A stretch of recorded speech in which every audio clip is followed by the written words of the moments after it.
Welcome to prime news. నేను ప్రతిభ. ముందుగా headlines. చిహ్నం మార్పులను ఖండించిన కేటీఆర్, చార్మినార్ వద్ద బీఆర్ఎస్ నిరసన.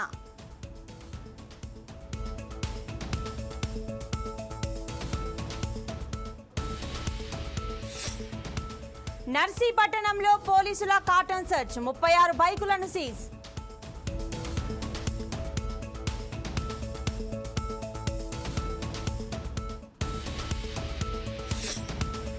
కూటమి నేతలు సంయమనం పాటించాలి, ఈసీకి సహకరించాలని నాగబాబు విజ్ఞప్తి.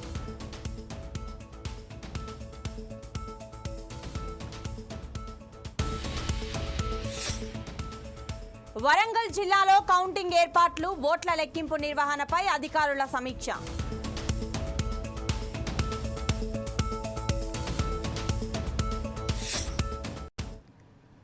రైట్, ఇక డీటెయిల్స్ చూస్తే ప్రభుత్వ అధికార చిహ్నంలో చార్మినార్ను తొలగించడంపై బీఆర్ఎస్ నేతలు నిరసన చేపట్టారు. ఈ నేపథ్యంలో చార్మినార్ వెళ్లారు కేటీఆర్. ఇక చార్మినార్ను తీసివేయడం అంటే హైదరాబాద్ను అవమానించినట్లే అన్నారు కేటీఆర్. వరంగల్లో కాకతీయ తోరణం వారసత్వ సంపద అని కొనియాడారు. కాంగ్రెస్ ప్రభుత్వం చేస్తున్న మార్పులను ఖండించారు.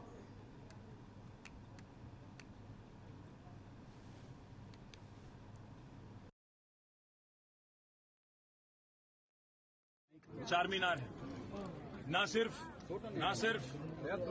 हिंदुस्तान में बल्कि पूरे दुनिया में चारमीनार और हैदराबाद दोनों एक दूसरे के साथ ऐसे जुड़े हुए हैं जिनको कोई अलग नहीं कर सकता। आज तेलंगाना की जो लोगो है, ऑफिशियल लोगो, उसमें से चारमीनार हटाने का जो इंतजार किया, आर्च हटाने की जो कोशिश कर रही है तेलंगाना की कांग्रेस की हुकूमत, इसको हम पूरी तरह से इसकी मुखालिफत करते हैं। और मैं डिमांड करता हूं इस हुकूमत की और खास यहाँ की चीफ मिनिस्टर रेवंत रेड्डी से, क्या जरूरत आई थी, क्या आपको इतना इमीडिएट अर्जेंसी क्या था इसको हटाने की, और क्या जरूरी ఓటమి భయంతో వైసీపీ దాడులు చేసే అవకాశం ఉందని నాగబాబు అన్నారు. కూటమి నేతలు జన సైనికులు సంయమనం పాటించాలని విజ్ఞప్తి చేశారు. వైసీపీ పరాజయం అంచుల్లో ఉందని తెలిపారు. ఓట్ల లెక్కింపు సమయంలో ఈసీకి సహకరించాలన్నారు. వైసీపీ కవ్వింపు చర్యలకు ప్రతిస్పందించొద్దని సూచించారు. తమ పార్టీ కార్యకర్తలు ప్రజాస్వామ్యాన్ని గౌరవించాలన్నారు. ఖచ్చితంగా కూటమి ప్రభుత్వం ఏర్పడబోదని తన ఎక్స్ ఖాతాలో నాగబాబు వీడియో రిలీజ్ చేశారు. జన సైనికులకి, వీర మహిళలకి, నాయకులకి, ముఖ్యంగా పిఠాపురం జన సైనికులకి, వీర మహిళలకి, అలాగే కూటమిలో ఉన్నటువంటి ప్రతి నాయకుడికి, ప్రతి కార్యకర్తకి నా ధన్యవాదాలు. ముఖ్యంగా ఇవాళ కూటమి విజయానికి చేరువలో ఉంది. వైసీపీ పరాజయం అంచుల్లో ఉంది. సో ఎప్పుడైతే ఒక మనిషి పరాజయం అవుతాడు అని తెలియగానే ఒక రకమైన ఫ్రస్ట్రేషన్ ఉంటుంది. ఒక కైండ్ ఆఫ్ వైలెన్స్ చేయడానికి, గొడవలు చేయడానికి సన్నద్ధులు అవుతుంటారు. మీ అందరికీ నా విన్నపం ఏంటంటే, ముఖ్యంగా జన సైనికులకి, వీర మహిళలకి, నాయకులకి, రేపు ఓట్ల లెక్కింపు సమయంలో మనం సంయమనం పాటించి ప్రభుత్వానికి, ఎన్నికల సంఘం వారికి, పోలీసులకి మనం చక్కగా సహకరిద్దాం. అలాగే వైసీపీ వారి యొక్క ఎటువంటి కవ్వింపు చర్యలకి ప్రతిస్పందించద్దు అని చెప్పి మిమ్మల్ని అందరినీ మనస్ఫూర్తిగా కోరుకుంటున్నాను. ఎందుకంటే ఏమీ లేని నాకు ఎగిరెగిరి పడుతుంది, అన్నీ నాకు అడిమడిగా ఉంటుంది అన్నట్టు మనందరం సైలెంట్గానే ఉందాం. కూటమి సభ్యులందరికీ, అలాగే జనసేన కార్యకర్తలకి, వీర మహిళలందరికీ ఒక మనవి, మనం ప్రజాస్వామ్యాన్ని గౌరవిద్దాం. ప్రజాస్వామ్యానికి వ్యతిరేకంగా మనం ఏం చేయొద్దు. పోలీసులకి, ఎన్నికల సంఘానికి సంపూర్ణంగా సహకరిద్దాం. మన డెమోక్రటిక్ స్పిరిట్ని మనం నిలబెట్టుకుందాం. ఖచ్చితంగా రేపు రాబోతున్నది మన కూటమి ప్రభుత్వమే. కాబట్టి ఓడిపోయే వాళ్ళు చేసేటువంటి కవ్వింపు చర్యలకి, వాళ్ళు చేసేటువంటి అల్లర్లకి మీరు ప్రతిస్పందించొద్దు. Thank you very much. Alluri జిల్లా మద్దిగరు సంతలో మావోయిస్టులకు వ్యతిరేకంగా గిరిజనులు ర్యాలీ నిర్వహించారు. కిల్లంకోట, బోయితిలి, ఇంజరి, గిన్నెలకోట, జామిగూడ, కుంతర్ల పంచాయతీ ప్రజలు ఈ కార్యక్రమంలో పాల్గొన్నారు. మావోయిస్టులారా అల్లూరు జిల్లాకు రావద్దు అని నినాదాలు చేశారు. మావోయిస్టు ప్రభావిత ప్రాంతాలలో జరుగుతున్న టవర్ నిర్మాణాలు, రోడ్ల నిర్మాణాల గురించి చెబుతూ ప్రభుత్వం నుంచి ఇలాంటి అభివృద్ధి కార్యక్రమాలు ఇంకా జరగాలని కోరారు.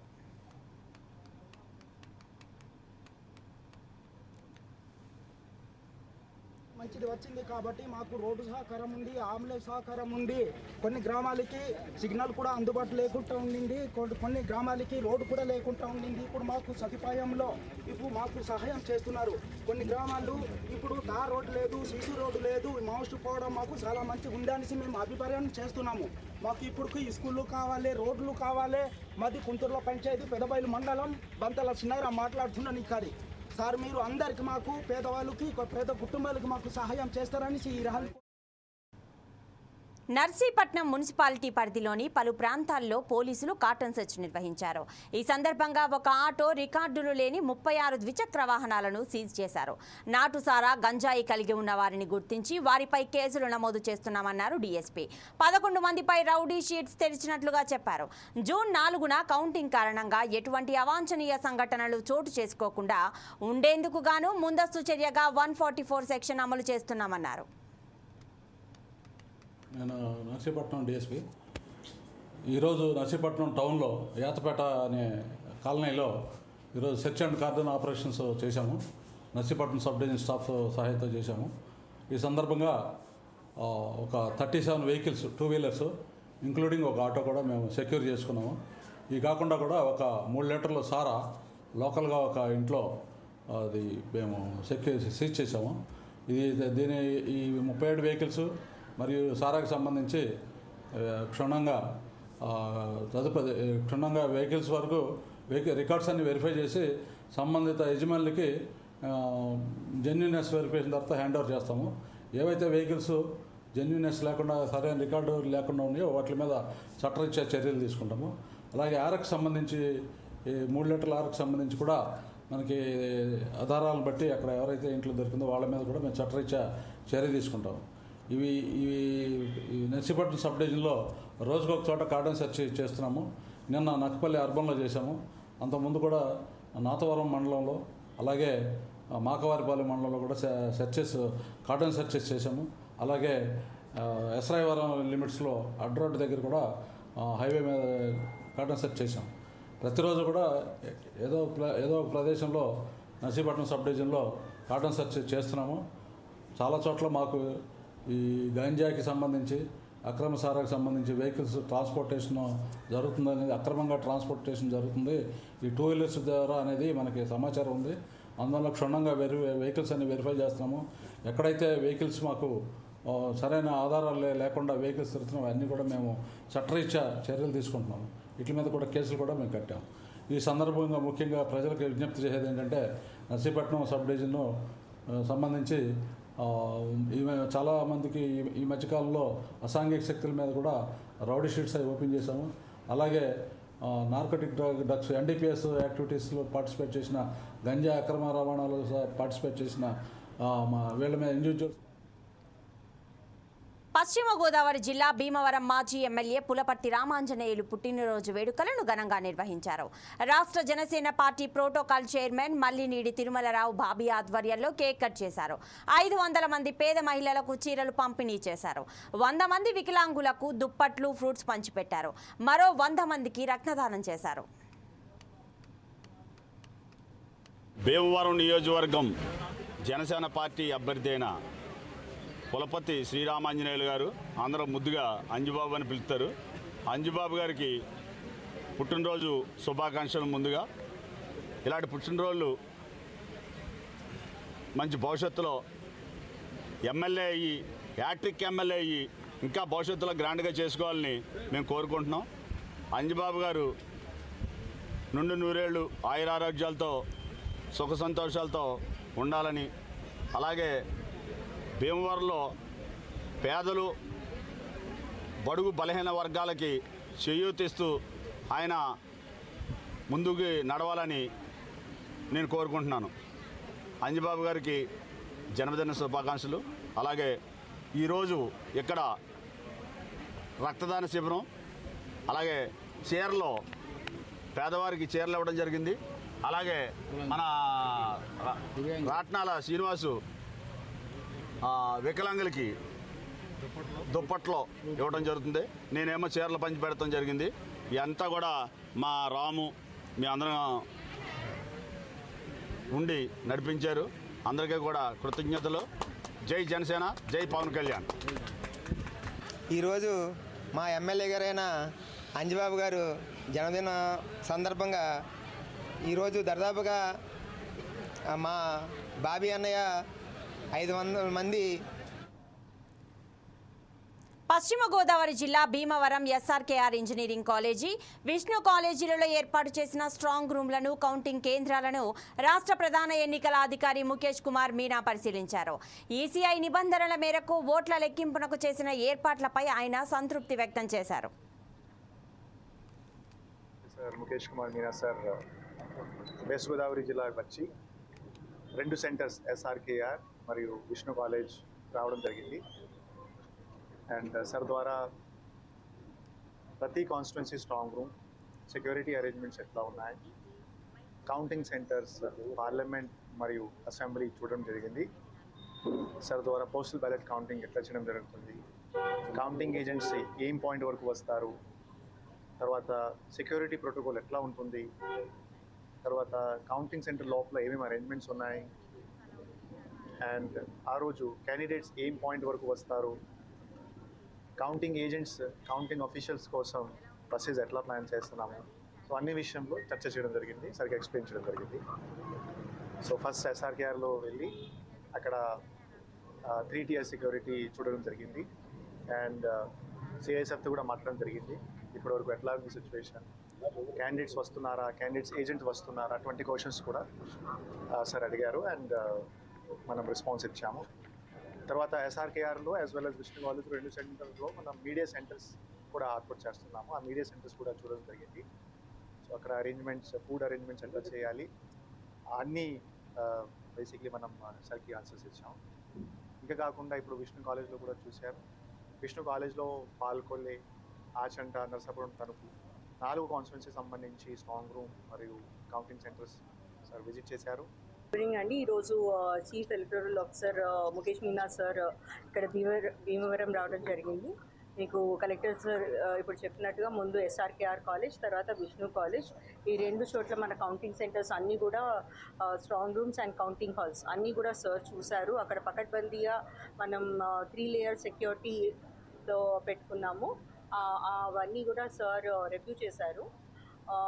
మనం పర్ 4th కౌంటింగ్ డే రోజు ఈ కాలేజెస్ అన్నీ కూడా నో వెహికల్ జోన్ అయిపోతాయి. ఎక్సెప్ట్ ఫర్ డిస్ట్రిక్ట్ అడ్మినిస్ట్రేషన్ పెట్టిన వెహికల్స్ తప్పితే మిగతా వెహికల్స్ రావు. సో అందుకని కొన్ని డైవర్షన్స్ పెట్టడం జరిగింది. Traffic diversion. ములుగు జిల్లా మేడారంలో ఆదివాసీ పూజారులతో మంత్రి సీతక్క చర్చలు సఫలమయ్యాయి. నిరసన దీక్షలు విరమించారు సమ్మక్క సారలమ్మ పూజారులు. మేడారంలో పూజారులు తమ సమస్యల పరిష్కారానికి చేపట్టిన ధర్నా శిబిరాన్ని సందర్శించారు సీతక్క. సమ్మక్క సారలమ్మ పూజారులతో వారి సమస్యలపై చర్చించారు మంత్రి. పూజారుల సమస్యలపై త్వరలోనే సీఎం రేవంత్ రెడ్డి దృష్టికి తీసుకెళ్లి పరిష్కరిస్తామని హామీ ఇచ్చారు సీతక్క. ఇక మంత్రి హామీతో నిరసన విరమించుకున్నారు ఆదివాసీ పూజారులు. కొంతమంది అధికారులు కానీ ఒక స్పష్టత లేనటువంటి ప్రకటనతో ఆందోళన మూలంగానే ఈరోజు ధర్నాకు దిగడం జరిగింది. సరే, మేము ప్రశ్నించినప్పుడల్లా కూడా అలాంటిది ఏమీ లేదు, మాకు ఆ ఉద్దేశమే లేదు అనేదే ఆన్సర్ వస్తుంది. ఈరోజు కూడా మరి ధర్నా చేసేది వాస్తవంగా నాకు కూడా తెలియదు. మీ ధర్నా అవుతుందంటే మళ్ళీ కమిషనర్ని అడిగిన నేను, మరి అధికారులను మా పూజారులందరినీ పిలిచి మాట్లాడి అసలు మీరు ఎందుకు ఆలోచన చేస్తున్నారు అనేది అడిగినప్పుడు నేను ఆల్రెడీ చెప్పిన మేడం, మేము తీసుకోము, జస్ట్ ఎందుకంటే పాత బిల్డింగ్ కూలగొట్టి ఆ పిల్లలు చదువుకునే స్కూల్ కూలగొట్టినాం కాబట్టి తాత్కాలిక షెల్టర్ కోసమే ఇది వాడుతున్నారు, అంతే తప్ప పర్మనెంట్ కాదు అనేది నాకు కూడా స్పష్టత, ఆ రకమైనటువంటి మాట చెప్పడం జరిగింది. కాబట్టి పూజారులందరూ కూడా, ఎందుకంటే మరి ఏషియాలోనే అతిపెద్ద ఆదివాసీ జాతర మన సమ్మక్క సారలమ్మ జాతర, వరంగల్లో మరి కార్యాలయం ఉండడం అనేది ఆనాటి నుంచి ఈనాటి వరకు కూడా ఒక రూపం వచ్చింది. ఇప్పుడు మనం ఇప్పుడున్నటువంటి ప్రజెంట్ సిచ్యువేషన్లో భూములు దొరకాలన్నా కొత్తగా మళ్ళీ అక్కడ మనం కట్టుకునేటువంటి పరిస్థితి ఉంటుంది. ఖచ్చితంగా కేంద్ర కార్యాలయంగా మరి మన కార్యాలయంతో పాటు మిగతా కార్యాలయాలు కూడా ఉన్నాయి కాబట్టి ఏ ఒక్క వ్యక్తి కోసమో లేదా స్కూల్ పిల్లల కోసమే అయితే అది స్కూల్ వేరే బయట కడితే వాళ్ళకు కూడా సఫిషియెంట్గా ఉంటుంది. వాళ్ళ పూజలు లేదా నేర్చుకోవడము లేదా ఇంకా రకరకాల ట్రైనింగ్స్ ఉంటాయి కాబట్టి వాళ్ళకు మరి అందులో ఆఫీసునే చూస్తాం. మరి స్కూల్గానే ఉండేటట్టుగా ఖచ్చితంగా ఇది సీఎం గారి దృష్టికి కూడా తీసుకెళ్తాం. ఆయన కూడా ఒక నమ్మకం విశ్వాసంతో ఉన్నటువంటి వ్యక్తి సమ్మక్క సారలమ్మ అంటే కూడా. కాబట్టి ఈరోజు మేము చేస్తున్నటువంటి ధర్నాను ఈ రోజుతో ముగించి ఒక 5-6 రోజులు, ఎందుకంటే ఎలక్షన్ కోడ్ కూడా ఉంది కాబట్టి ఒక స్పష్టమైన జీవో రావాలన్నా హామీ ఇవ్వాలన్నా 5-6 తారీఖు తర్వాత 6 తారీఖు తర్వాత ఉంటుంది. ఈలోపు నేను కూడా రేపెల్లుండి కమిషనర్ని పిలిపించి అదేవిధంగా సంబంధిత మంత్రి గారు సోదరిమణి కొండ సురేఖ గారితో కూడా ఈ విషయం పైన స్పష్టంగా మాట్లాడి మీ కార్యాలయానికి మన సమ్మక్క సారలమ్మ మరి కార్యాలయానికి ఎలాంటి ప్రమాదం కానీ లేదా వేరే వాళ్ళ ఆక్రమణలో కానీ పోకుండా స్పష్టంగా నిలబడి మన తరపున ఉంటామని తెలియజేస్తూ రేవంత్ రెడ్డి గారు కూడా ఏదైతే మనకు ఆధారాలు ఉన్నాయో మనకేదైతే జయశంకర్ భూపాలపల్లి జిల్లా చెల్పూరు కేటీపీపీ సాంకేతిక లోపంతో విద్యుత్ ఉత్పత్తికి అంతరాయం ఏర్పడింది. కాకతీయ థర్మల్ పవర్ ప్రాజెక్టు 1వ దశలో బాయిలర్ ట్యూబ్లో లీకేజ్తో విద్యుత్ నిలిచిపోయింది. లీకేజీ కారణంగా 500 మెగావాట్ల విద్యుత్ ఉత్పత్తిని అధికారులు నిలిపివేశారు. ట్యూబ్లో లీకేజీకి మరమ్మతులు చేస్తున్నట్లు త్వరలో అందుబాటులోకి వస్తుందని అధికారులు తెలిపారు.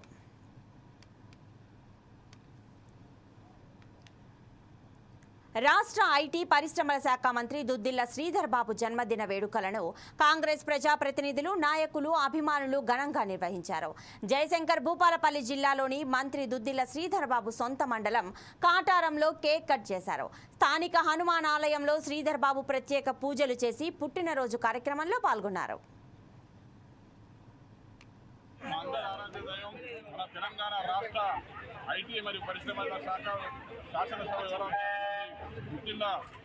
శ్రీధర్ బాబు గారి జన్మదిన వేడుకలను కాటారం కాంగ్రెస్ పార్టీ ఆధ్వర్యంలో కాటారం మండల కేంద్రంలో ఘనంగా నిర్వహించడం జరిగింది. వారు ఆయుర ఆరోగ్యాలతో అష్టైశ్వర్యాలతో సుఖ సంతోషాలతో వర్ధిల్లాలని, ఇందు నూరేళ్లు సంతోషాలతో ఉండాలని మా గారపల్లి హనుమాన్ దేవాలయంలో అభిషేకాలు పూజా కార్యక్రమాలు నిర్వహించి ముక్కు చెల్లించడం జరిగింది. అనంతరం గారపల్లి సెంటర్లో కేక్ కట్ చేసి స్వీట్లు పంపించడం జరిగింది. మహిళా, యూత్, అనేక విభాగాల ముఖ్యంగా దుద్దిల్ల శ్రీధర్ బాబు సార్ కుటుంబ ప్రేమికులందరూ, అభిమానులందరూ పెద్ద ఎత్తున తరలి వచ్చి వారికి శుభాకాంక్షలు తెలియజేశారు. వారు ఈ రాష్ట్రానికి జాతీయ స్థాయిలో కూడా వారు ఉన్నత పదవులు అధిరోహించి ఆ ప్రాంతాన్ని సస్యశ్యామలం చేయాలని మేమందరం మనస్ఫూర్తిగా కోరుకుంటూ శ్రీధర్ బాబు గారి నాయకత్వం. ఈరోజు మా ప్రియతమ నాయకులు ఐటీ పరిశ్రమల శాఖ మంత్రివర్యులు, ఈ ప్రాంత అభివృద్ధి ప్రదాత, నిరంతరం ప్రజల మధ్యలో అభివృద్ధితో కృషి చేస్తున్నటువంటి మా అందరి ఆరాధన దైవం జన్మదిన వేడుకలు కాంగ్రెస్ పార్టీ ఆధ్వర్యంలో కాటారం మండలంలో ఘనంగా నిర్వహించడం జరిగింది. అదేవిధంగా భక్తాంజనేయ స్వామి ఆలయంలో ప్రత్యేక పూజలు నిర్వహించడం జరిగింది.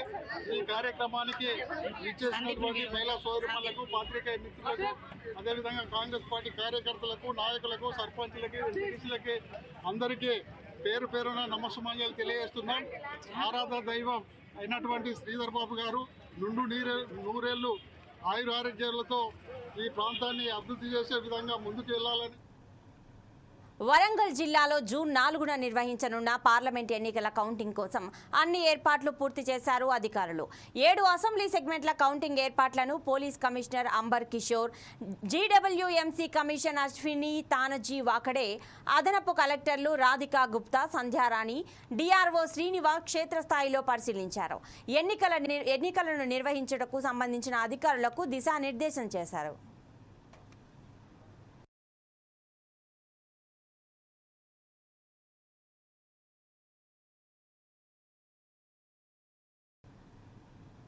తన భర్త తేజ తనకి కావాలంటూ వైజాగ్లో భార్య నక్షత్ర ఆందోళన చేపట్టారు. విడాకులు ఇవ్వకుండా మరో స్త్రీని పెళ్లి చేసుకుని కాపురం చేస్తున్నాడని నక్షత్ర ఆరోపిస్తున్నారు. తన భర్త తేజ పబ్జీలో అమ్మాయిలని ట్రాప్ చేస్తాడని నక్షత్ర తెలిపారు. 2017లో తమకు పెళ్లైందని, నెవెల్ డాక్ యార్డ్లో తన భర్త సస్పెండ్ చేశారన్నారు. భర్త మాత్రం తనపై తప్పుడు కేసు పెడుతున్నారన్నారు. కేసు కోర్టులో ఉందని చెప్పారు. తాను ఉన్నది ఇల్లు కాదని ఆఫీస్ అని, అమ్మాయి అడిషన్గా వచ్చిందని తెలిపారు. ఫోన్ చేస్తున్నారు, ఆవిడతో మాట్లాడిస్తాను, ఒకసారి వినండి సార్. హలో అత్తయ్య, అత్తయ్య ఏంటి అత్తయ్య తేజ ఇంత పని చేశాడు? అత్తయ్య తేజ అదేంటి ఒక అమ్మాయిని పెళ్లి చేసుకొని ఇక్కడ అపార్ట్మెంట్లో ఉంటున్నాడు అత్తయ్య, ఇక్కడ దసపల్ల హిల్స్లో అత్తయ్య. పెళ్లి చేసుకున్నాడు అత్తయ్య, పెళ్లి చేసుకొని ఇక్కడ ఉన్నాడు అత్తయ్య. అవును అత్తయ్య, ఏం చేయని చెప్పండి అత్తయ్య. అది రాజమండ్రిదంట అత్తయ్య, పొలిటీషియన్ కూతురంట అత్తయ్య. నేను రెడ్ హ్యాండెడ్గా పట్టుకున్నాను అత్తయ్య ఇద్దరిని. అపార్ట్మెంట్ వాళ్ళందరికీ పెళ్ళి అయిపోయింది, ఈమె నా భార్య అని చెప్పేసి అన్నాడంట. ఇద్దరు పెళ్లి చేసుకుని ఇక్కడే ఉంటున్నారు అత్తయ్య. చాలా నాళ్ళ నుంచి ఉంటున్నారు అత్తయ్య. అత్తయ్య ఏం చెయ్యాలి చెప్పండి అత్తయ్య, మీరే చెప్పండి అత్తయ్య. అత్తయ్య అత్తయ్య కాదు, ఏమంటున్నాడు తెలుసా మళ్ళీని, నేనంట డబ్బుల కోసమని వీడి మీద ఎలిగేషన్స్ చేస్తానంట తేజ మీద. డబ్బుల కోసం అట, నేను డబ్బుల కోసం ఎలిగేషన్స్ చేస్తున్నాను, మీరు చెప్పండి అత్తయ్య. కాదు, నేను ఎప్పుడైనా డబ్బుల కోసం వెంపర్లాడిందా? లేదా నా డబ్బుని తేజ తిన్నాడా? మీరు చెప్పండి అత్తయ్య. మరి అలా కాదు, చల్లదు కాదు అత్తయ్య. నన్ను అంటున్నాడు నువ్వు డబ్బుల కోసం నా మీద ఎలిగేషన్స్ చేస్తున్నావు అంటున్నాడు. నేను డబ్బుల కోసం చేశానా? ఇప్పుడు నేను ఎలాంటి దాన్ని చెప్పండి అత్తయ్య. కాదు, ఇప్పుడు ఎలిగేషన్ ఏట్రా, నువ్వు రెడ్ హ్యాండెడ్ దొరికావు కదా, నాకు ఇంకా ఎలిగేషన్ ఏట్రా అని అడగలేకపోయావా? మరి అదే అడిగాను అత్తయ్య. నేను అడిగితే నన్ను నువ్వు డబ్బుల కోసము నా కోసం అందుకు కేసులు పెడుతున్నాను నా మీద, ఫేక్ కేసు. అత్తయ్య ఒక్క విషయం చెప్పండి, ఈ రోజు దాకా నేను తేజ మీద ఒక్క ఫేక్ కేసు అయినా పెట్టానా? ఒక్క ఫేక్ కేసు పెట్టానా చెప్పండి? లేదు కదా. ఇప్పుడు నేను ఎప్పుడైనా అబద్ధం ఆడినా తేజ విషయంలో? మా ఫ్యామిలీ ఎలా చూసుకుంది అత్తయ్య తేజని? ఇప్పుడు నేను ఎంత తప్పించాను అత్తయ్య తేజ కోసం? తప్పించావు నాకు తెలుసు. మరి అత్తయ్య నేను ఏ పాపం చేశాను అత్తయ్య, నన్ను ఇంత మోసం చేశాడు? ఆడు తేజ వెంకటసాయి తేజ, త్రిపురాణ వెంకటసాయి తేజ వాడికి మా పాపనిచ్చి పెళ్లి చేసామండి.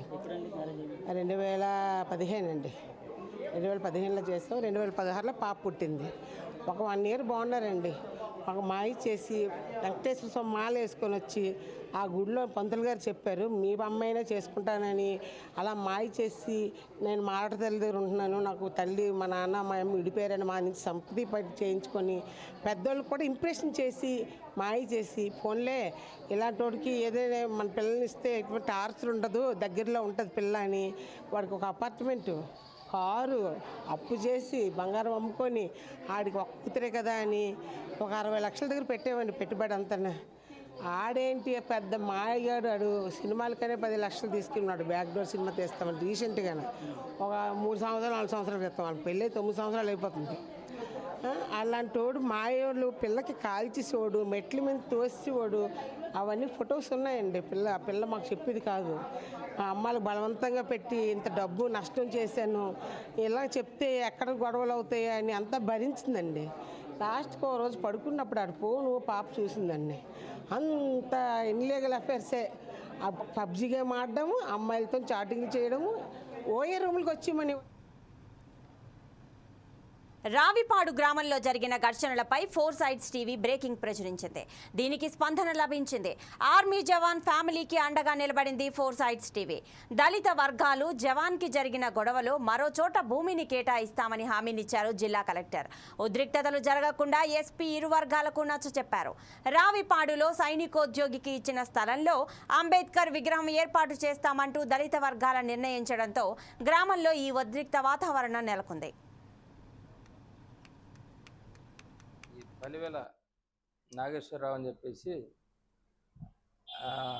సుబేదార్ మేజర్, ఈయనకి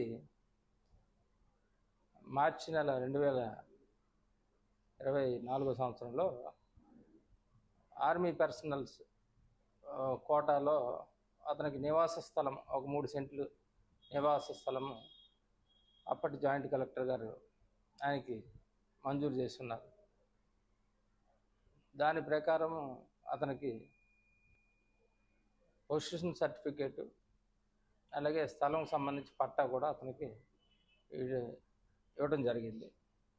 ఆయన తనకి ప్రభుత్వం కేటాయించిన స్థలంలో ఇల్లు కట్టుకోవడం కోసం అని చెప్పేసి ఆయన ప్రయత్నం చేసి కాస్త పునాదుల లెవెల్ వరకు ఇల్లు కట్టుకోవడం జరిగింది. అయితే ఈ ఎన్నికల సందర్భంగా కొద్ది రోజులు వాళ్ళు ఆ కన్స్ట్రక్షన్ ఆపేసి ఉన్నారు. ఎందుకంటే ఆఫీసర్లు అందరూ ఎన్నికల్లో బిజీగా ఉంటారని ఒకటి, వాళ్ళ తాలూకా వ్యక్తిగత పరిస్థితుల వలన ఆపేసి ఉన్నారు. ఈ మధ్యకాలంలో మళ్ళీ 27వ తేదీని మళ్ళీ వాళ్ళు కన్స్ట్రక్షన్ స్టార్ట్ చేయడం కోసం అని చెప్పేసి ప్రయత్నించేసరికి స్థానిక తహసీల్దార్ గారు వాళ్ళకి కేటాయించిన స్థలంలో వాళ్ళు ఇల్లు కట్టుకోవట్లేదు, వేరే స్థలంలో ఇల్లు కడుతున్నారు అని చెప్పేసి వాళ్ళని అక్కడ నిర్మాణం ఆపమని చెప్పేసి చెప్పడం జరిగింది. కానీ వాళ్ళు మాకు ఇదే స్థలం ఇచ్చారు అని చెప్పి అక్కడ నిర్మాణం చేస్తామని చెప్పేసి వాళ్ళు 28వ తేదీ ఉదయం ఆయన భార్య విజయలక్ష్మి అక్కడ ఇంటి నిర్మాణం కోసం పూనుకోగా అక్కడ స్థానికులైన నివాసులు దళితులు వాళ్ళు ఏదైతే వీళ్ళకి సుబేదార్ మేజర్ కేటాయించిన స్థలాన్ని గతంలో వాళ్ళకి సామాజిక భవనం కట్టుకోవడం కోసం లేకపోతే అంబేద్కర్ విగ్రహం పెట్టుకోవడం కోసం కేటాయించారని చెప్పేసి ఒక వాదన తీసుకొచ్చి వాళ్ళతో ఘర్షణ పడ్డారు ఆ రోజు ఉదయం. ఆ ఘర్షణలో వాళ్ళంతా వచ్చి ఈ విజయలక్ష్మిని అక్కడ నిర్మాణం ఆపమని చెప్పేసి అంటే వాళ్ళు ఆమె ఆపడం మానేయటం వల్ల వాళ్ళు ఘర్షణ పడ్డారు. ఆ ఘర్షణలో సంబంధించి విజయలక్ష్మి ఒక రిపోర్ట్ ఇవ్వడం జరిగింది. వాళ్ళందరూ కూడా ఈ స్థానిక కాలనీవాసులు, దళిత కాలనీవాసులు అందరూ కూడా తనకు ఇబ్బంది పెట్టారు, బట్టలు వ్యవస్థను చేయడం కోసం ప్రయత్నించారు, కొట్టారు అని చెప్పేసి ఒక రిపోర్ట్ ఇవ్వడం జరిగింది. అందుకు సంబంధించి వాళ్ళందరి మీద కూడా ఎవరైతే ఈమె మీద దౌర్జన్యం చేసి ఆ వ్యవస్థను చేయడం కోసం ప్రయత్నించారో. రైట్, టీవీ బులెటిన్ అప్డేట్స్, మరిన్ని అప్డేట్స్ కోసం చూస్తూనే ఉండండి 4 Sides TV.